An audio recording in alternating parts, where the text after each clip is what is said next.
Jai Shri Krishna, students. Hope you all are healthy at your home. Process of hydrogenation of oil. આપણે હાઇડ્રોજનેશનના પ્રોસેસની વાત કરીએ તો there are mainly two types of hydrogenation of oils. One is the dry process and the second is wet process. Now let's start with the dry process. The refined oil from the storage tank is brought in a contact into a vacuum evaporator where it is heated at about 50 degrees Celsius under low pressure in order to expel air and moisture. By means of a pump, the oil is charged into a converter through a pipe provided at the bottom of the evaporator. The converter is a cylindrical pressure vessel provided with a hydrogen distributor in the bottom, steam coils for heating and arrangements for the circulating oil. The oil is constantly circulated by means of a pump and thus kept in an agitated condition from top to bottom. Okay, તો first જે આપણે અહીંયા વાત કરી કે first જે છે એ storage ટેન્કની મદદથી ઓઇલ જે છે એ લેવામાં આવે છે. ક્યાં? તો કે આ જે સ્ટોરેજ ટેન્કમાંથી જે છે ઓઇલ જે છે અહીંયા આવે છે વેક્યુમ હીટિંગ પેનની અંદર, જ્યાં તેને શું કરવામાં આવે છે તો તેને હીટ કરવામાં આવે છે 50 ડિગ્રી સેલ્સિયસ એન્ડ લો પ્રેશરે, right, in order to expel air અને મોઇસ્ચર. એટલે કે આમાં જે છે ઓઇલની અંદર રહેલી ભેજ અને હવા જે છે તેને તેનાથી નિષ્કાસિત કરવામાં આવે છે, જેના કારણે જે છે ત્યારબાદ જે ઓઇલ રહેલું છે તેને with the help of pump જે છે આ કન્વર્ટરની અંદર લાવવામાં આવે છે. કન્વર્ટર જે છે એક સિલિન્ડર વેસલ ટાઈપ જે છે રચના છે, જેને કન્વર્ટર કહેવામાં આવે છે. કન્વર્ટરના બોટમ જે પાર્ટ છે ત્યાંથી હાઇડ્રોજન ગેસ જે પસાર કરવામાં આવે છે. In the beginning, nickel bearing oil is pumped into the oil and later on mixture of nickel and oil is made to circulate in the converter. Hydrogen gas under a pressure of 5.6 atmospheres is then introduced into the converter through an inlet pipe provided at the bottom of the converter. Next, inside the converter, the ascending hydrogen gas comes in contact with descending oil stream containing nickel catalyst in a suspension. As the reaction is exothermic, the steam is turned off. the steam is turned off. Once the reaction has started, the unabsorbed hydrogen gas is led away through an outlet pipe provided at the top and recirculated back into the converter by means of a pump until the reaction is over. જો આપણે શરૂઆતની વાત કરીએ તો શરૂઆતમાં જે છે ને એ નિકલ કન્ટેનિંગ ઓઇલ જે છે તે મિક્સ કરવામાં આવે છે અથવા તો પંપ કરવામાં આવે છે. લેટર ઓન જે મિક્સચર ઓફ ઓઇલ અને નિકલ જે છે તે આ કન્વર્ટરની અંદર જે છે આ જે કન્વર્ટર અહીંયા જે આ કન્વર્ટર આપેલું છે તેમાં તે સર્ક્યુલેટ થતા હોય છે. હવે હાઇડ્રોજન ગેસ જે છે આપણે અગાઉ વાત કરી કે ભાઈ અહીંયા નીચેની બાજુએથી જે છે હાઇડ્રોજન ગેસ અહીંયા પસાર કરવામાં આવે છે. શું કીધેલું છે? Hydrogen gas under pressure of 4.6 પ્રેશરે દબાણે જે છે લાઇક એટમોસ્ફિયરિક પ્રેશરે જે છે એ શું કરવામાં આવે છે તો કે હાઇડ્રોજન ગેસ અહીંયા જે છે એ પસાર કરવામાં આવે છે, રાઈટ, કન્વર્ટરની અંદર. હવે ઇનસાઇડ કન્વર્ટર શું પ્રોસેસ ચાલુ છે તો કે ઇનસાઇડ કન્વર્ટર જ્યારે આ પ્રોસેસ ચાલુ છે ત્યારે હાઇડ્રોજન જે છે તે જે ડિસેન્ડિંગ ઓઇલ જે છે સ્ટ્રીમ કે જે નિકલ કેટાલિસ્ટ એમાં રહેલો છે તેના સંપર્કમાં આવે છે, રાઈટ, અને રિએક્શન જે છે કેવું થાય છે તો કે આ કન્વર્ટરની અંદર જે છે આ પ્રોસેસ જે છે એ ચાલુ થાય છે. હવે આ પ્રક્રિયા છે એ કેવી છે તો કે એક્ઝોથર્મિક છે. એટલે આના માટે થઈને હવે તે જ્યારે આ પ્રોસેસ ચાલુ હોય છે, જ્યારે સર્ક્યુલેશન ચાલુ હોય છે ત્યારે આ પ્રક્રિયા એક્ઝોથર્મિક થવાથી ઉષ્મા ક્ષેપક પ્રક્રિયા છે, રાઈટ, જેના કારણે થઈને સ્ટીમ જે છે અહીંયા બંધ કરી દેવામાં આવે છે. જેવું આ સર્ક્યુલેશન અહીંયા સ્ટાર્ટ થાય છે જ્યારે નિકલ કેટાલિસ્ટ ઓઇલ અને હાઇડ્રોજન જે છે આ કન્વર્ટરની અંદર સર્ક્યુલેટેડ થાય છે ત્યારે હવે જેટલો હાઇડ્રોજન એબ્સોર્બ થઈ જાય છે એ સિવાયનો જે અનએબ્ઝોર્બ્ડ હાઇડ્રોજન છે તે વધારાનો અનએબ્ઝોર્બ્ડ હાઇડ્રોજન જે છે અનએબ્ઝોર્બ્ડ હાઇડ્રોજન એને થ્રુ આઉટલેટ પાઇપ જે છે એ બહારની તરફ લઈ જવામાં આવે છે, ટોપની જે છે ઉપરની તરફ, અને ત્યારબાદ ફરી પાછી જે છે આ રીસર્ક્યુલેટેડ કરવામાં આવે છે પંપની મદદથી ત્યાં સુધી તો કે જ્યાં સુધી જે છે આ રિએક્શન આખું જે છે એ કમ્પ્લીટ ન થઈ જાય ત્યાં સુધી. When the desired hardness is obtained, the hydrogenated oil is passed through a coil, cooled by cold water, and then filter pressed. The hydrogenation is stopped when the iodine value reaches 60. The press is oxidized and the oxide is treated with dilute H2SO4. The resulting solution is filtered and evaporated to concentrated solution of nickel sulfate. The salt is then reduced to nickel at higher temperature in the atmosphere of hydrogen. Next જો આપણે વાત કરીએ તો nickel catalyst thus obtained is used again and again. The hardened oil is first bleached with animal charcoal at 90 degrees Celsius and then decolorized by passing carbon dioxide or steam through molten fat heated to 130 degrees Celsius for an hour. The product is cooled by passing through a freezer and then becomes ready for packing. તો હવે જ્યારે properly જે છે અહીંયા કીધેલું છે કેમ કે ડિઝાયર્ડ હાર્ડનેસ જે છે ઓપ્ટેન થઈ જાય છે આયોડિન વેલ્યુની મદદથી છે તેને મેન્શન કરવામાં આવે છે તો તેના વેલ્યુ જે છે ફાઇન્ડ કરવામાં આવે છે તો આ જે હાઇડ્રોજનેટેડ ઓઇલ જે છે એ અહીંયા જે છે કુલિંગ ટેન્કની અંદર લાવવામાં આવે છે ત્યાં તેને ઠંડુ પાડવામાં છે with the help of cold water અને ત્યારબાદ જે ઓઇલ જે છે તેને લઈ જવામાં આવે છે આ ફિલ્ટર પ્રેસની અંદર આ ફિલ્ટર પ્રેસ જે અહીંયા આપેલું છે ત્યાં જે છે આ વસ્તુને પ્રેસ કરવામાં આવે છે અને આપણને મળે છે પ્રેસ કેક્ડ એક પ્રકારનું એમ કહેવાય કે સોલિડ જે છે વધે છે after extracting the liquid right પછી જે સોલ્ટ જે છે તેને reduce to nickel at higher temperature અને એટમોસ્ફિયર ઓફ હાઇડ્રોજન ત્યારબાદ જે નિકલ કેટાલિસ છે જે આપણને ઓપ્ટેન થાય છે તેને અગેન ને અગેન યુઝ કરવામાં આવે છે હાર્ડનેટ ઓફ ઓઇલ જે છે એને ડીકલરાઇઝ કરવામાં આવે છે એની with the help of animal charcoal at 19 degree Celsius and then decolourise થાય છે by passing carbon dioxide or steam through molten fat heated at to 130 degree Celsius છે ફોર એન આવર 1 કલાક માટે જે છે આ ફર્ધર જે છે તેને હીટેડ કરવામાં આવે છે steam through molten fat heated કરવામાં આવે છે જે આ પ્રોસેસ થાય છે તે દરમિયાન તેને ડીકલરાઇઝ કરવામાં આવે છે અને ફાઇનલી જે પ્રોડક્ટ મળે છે તેને ઠંડી પાડવામાં આવે છે by passing through a freezer અને ત્યારબાદ જે છે તેને અહીંયા આપેલું છે તેમ કે ભાઈ જે હાઇડ્રોજનેટેડ ઓઇલ જે છે તેને સ્ટોરેજ કરવામાં આવે છે અને પેકિંગ માટે જે છે તેને રેડી કરવામાં આવે છે so this is the process for the hydrogenation of oil with the help of dry process.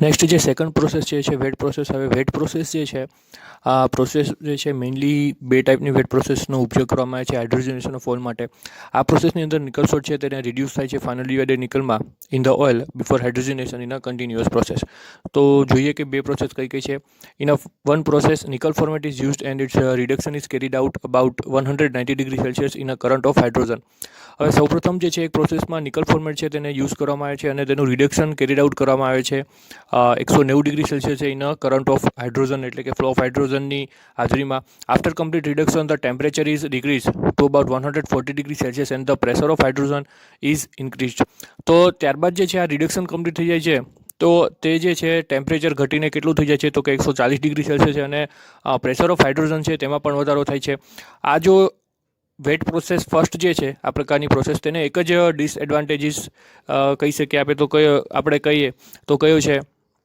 કે આ પ્રોસેસમાં છે કાર્બન મોનોક્સાઇડનું ફોર્મેશન થાય છે અને જે છે કેટાલિસ્ટ પોઈઝન અને ઓર્ગેનિક એસિડ જે છે એ રિએક્ટર વેસલ જે છે તેને નુકસાન કરે છે અહીંયા એક સિમ્પલ ડાયાગ્રામ આપેલો છે wet process for hydrogenation of ઓઇલમાં ફર્સ્ટ જો તમે જોઈ રહ્યા છો તેમ નિકલ ફોર્મેટ કેટાલિસ છે તેને વેક્યુમ ડ્રાયરની અંદર લઈ જવામાં આવે છે ઉપરની તરફથી ઓઇલ તેમાં એડ થાય છે અને વધારાનું વેક્યુમ જે છે અહીંથી બહારની તરફ થાય છે જે પ્યોરિફાઈડ હાઇડ્રોજન છે તેને થ્રુ કોમ્પ્રેસર જે છે ફર્સ્ટ લઈ જવામાં આવે છે હાઇડ્રોજન કોલમ H1ની અંદર ત્યારબાદ તેને ફરી વખત હાઇડ્રોજનેશન કોલમ H2માં લઈ જવામાં આવે છે હવે આ જે હાઇડ્રોજનેટેડ ઓઇલ જે છે તેને with the help of filter જે છે તેને ડીઓડોરાઇઝર સ્ટીલ એટલે કે તેને ડીઓડોરાઇઝ કરવામાં આવે છે ડીઓડોરાઇઝ એટલે કે વધારાની જે કોઈ જે એવું કહી શકાય કે અપ્રિય જે ઓર્ડર જે છે બરાબર છે સ્મેલ જે છે તે અહીંયાથી દૂર કરવામાં આવે છે અને વધારાનું વેસ્ટ જે છે અહીંથી રિમૂવ થાય છે ત્યારબાદ તેને ફ્રીઝરની અંદર જે છે આ હાઇડ્રોજનેટેડ ઓઇલને ઠંડુ પાડવામાં આવે છે અને ફાઇનલી જે છે આ હાઇડ્રોજનેટેડ ઓઇલ જે છે તેને પેકિંગ માટે લઈ જવામાં આવે છે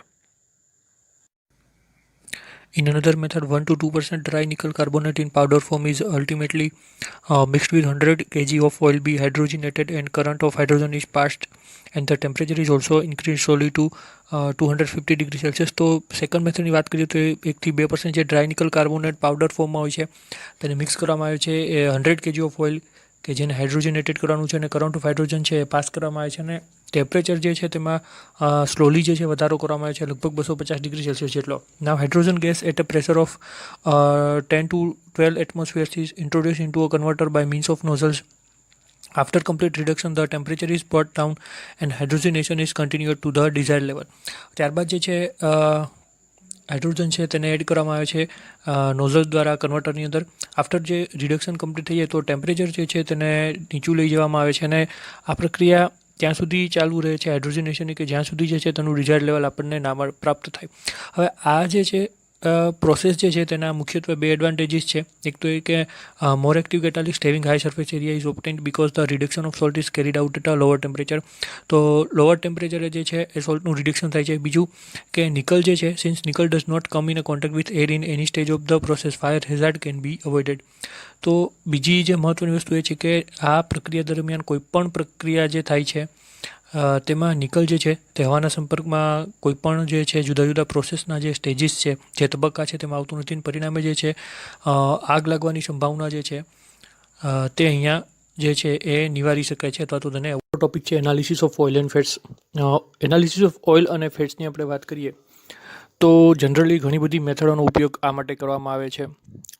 એનાલિસિસ ઓફ ઓઇલ જે છે અને ફેટ્સ એ ખાસ કરીને ક્વોલિટી કંટ્રોલ ઓફ ઓઇલ અને ફેટ માટે કરવામાં આવે છે. એટલા માટે કે જે પણ ઓઇલ કે જેનો ઉપયોગ એડિબલ ઓઇલ તરીકે અથવા તો સોપ બનાવવા માટે કે બીજા કોઈ પણ ઉપયોગમાં જ્યારે ઓઇલ લેવાય છે તો ત્યારે તેની જે ક્વોલિટી છે એ ક્વોલિટી મેન્ટેન થઈ શકે એ જાળવવા માટે થઈને એનાલિસિસ ઓફ ઓઇલ અને ફેટ્સ માટે ઘણી બધી જે છે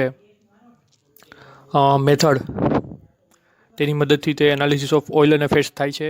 saponification value, iodine value, acid value, એવી ઘણી બધી જે વેલ્યુઝ જે છે તેની મદદથી એનાલિસિસ ઓફ ઓઇલ જે છે એ અને ફેટ્સ આની મદદથી એ જાણી શકાય છે અથવા તો આપણે એમ કહીએ કે ક્વોલિટી મેન્ટેન જે છે એ કરવા માટે થઈને આ પ્રકારની મેથડનો ઉપયોગ થતો હોય છે. તો આપણે વાત કરીએ તો oil and fats are characterize by means of physical and chemical test, melting point of or freezing point, specific gravity, refractive index, etc. are physical tests which are usually determined. તો મેં જેમ અગાઉ વાત કરી તેમ કે ભાઈ ઓઇલ અને ફેટ્સ જે છે તેના મેલ્ટિંગ પોઈન્ટ, તેના બોઇલિંગ પોઈન્ટ, ફ્રીઝિંગ પોઈન્ટ એવા ઘણા બધા ભૌતિક અને રાસાયણિક જે ટેસ્ટ છે તેની મદદથી જે છે તેને અલગ અલગ કેરેક્ટરાઇઝ કરવામાં આવે છે. બીજું કીધું છે કે after making physical test the oil and fats are subjected to the determination of acid value, saponification value, iodine value, Reichert Meissl value, Hehner value etcetera. તો ફર્સ્ટ જો આપણે વાત કરીએ તો તેમાં જે છે saponification value. The saponification value may be defined as the number of milligrams of caustic potash એટલે કે KOH required to saponify the fatty acids obtained by complete hydrolysis of 1 gram of oil or fat. એટલે કે simply આપણે એવું કહીએ કે 1 ગ્રામ oil કે ફેટને સફોનિફાઈ કરવા માટે જેટલી માત્રામાં KOHની જરૂરિયાત પડે છે, રાઈટ, તેને કહેવામાં આવે છે સપોનિફિકેશન વેલ્યુ. નામ પરથી જ આ વેલ્યુ એવું દર્શાવે છે કે તેની માત્રામાં સોપનું ફોર્મેશન જે છે કેટલા માત્રામાં સોપનું ફોર્મેશન થવાનું છે તે આપણે આની મદદથી છે જાણી શકીએ છીએ. Thus, this value gives us information whether an oil or fat first contains lower and higher proportions of some acids, second contains high proportion of lower or a higher fatty acids. તો ખાસ કરીને મેં જેમ અગાઉ વાત કરી ને તેમ કે ભાઈ શા માટે આપણે આવા ક્વોલિટી કંટ્રોલની જરૂર પડે છે, તો કે આ પ્રકારની જે ડ્રાય ગ્લિસરાઇડ છે તેમાં ફ્રી એસિડ હોય છે. હવે જો એ ફ્રી ફેટી એસિડ જે છે તેનું પ્રમાણ વધારે હોય તો આ જે કોઈ ઓઇલ કે ફેટ છે જે છે તે રેન્સિફાઈડ થાય છે, જેના કારણે જે છે એ ઝડપથી એસિડમાં કન્વર્ટ થઈ જાય છે અને તેની ક્વોલિટી જે છે એ જળવાતી નથી. તો આવી જે સારી ક્વોલિટીના ઓઇલ કે ફેટ માટે થઈને આ બધી જે છે વેલ્યુ અથવા તો ફ્રી ફેટી એસિડ જે છે તેની વેલ્યુ ઓછી કરવી જોઈએ. આ માટે થઈને તેને જે છે KOHની મદદથી તેને સફોનિફાઈ કરવામાં આવે.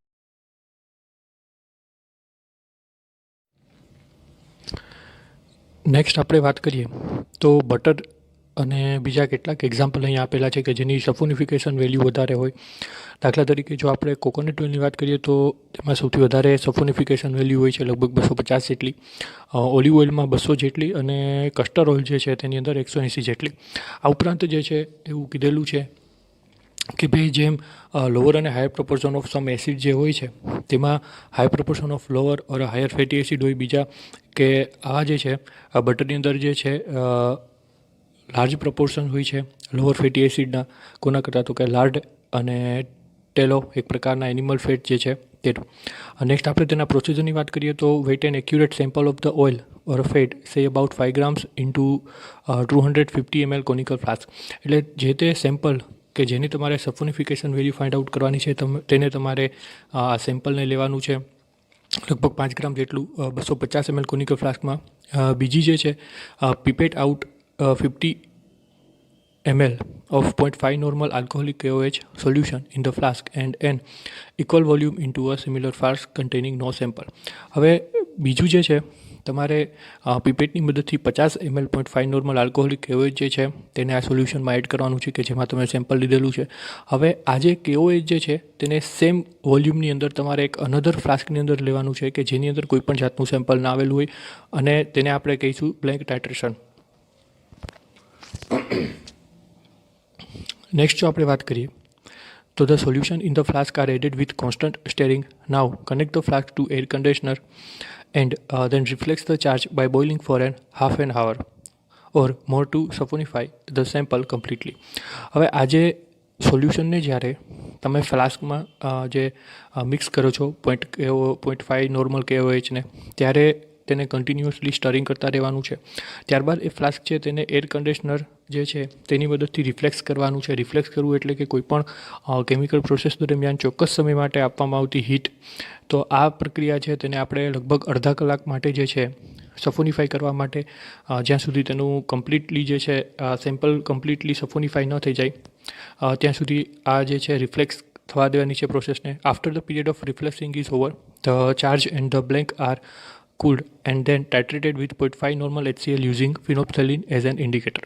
તો એક કોનિકલ ફ્લાસ્કમાં જે તમે સોલ્યુશન અને KOH લીધેલું છે તે અને બીજું એક અગેન જે આપણે ફરી જે કોનિકલ ફ્લાસ્ક લીધેલું છે કે જેમાં કોઈપણ જાતનું સેમ્પલ એડ નથી કર્યું તેને તમારે ટાઇટ્રેટ કરવાનું છે કોના અગેન્સ્ટ તો કે 0.5 normal HCl against with using phenolphthalein as an indicator. નીચેના ઇક્વેશનની મદદથી તમે તેનું કેલ્ક્યુલેશન કરી શકો છો. જે કેલ્ક્યુલેશન માટેનું ઇક્વેશન છે titration of blank in ml minus titration of sample in ml into 0.5 છેદમાં વેઇટ ઓફ સેમ્પલ જે તમે લીધેલું છે તે કહીશું આપણે તેની સફોનિફિકેશન value. Students, this is the end of this video lecture. Remaining topics of this chapter we'll discuss in our next lecture. Till then, take care. Jai Shri Krishna.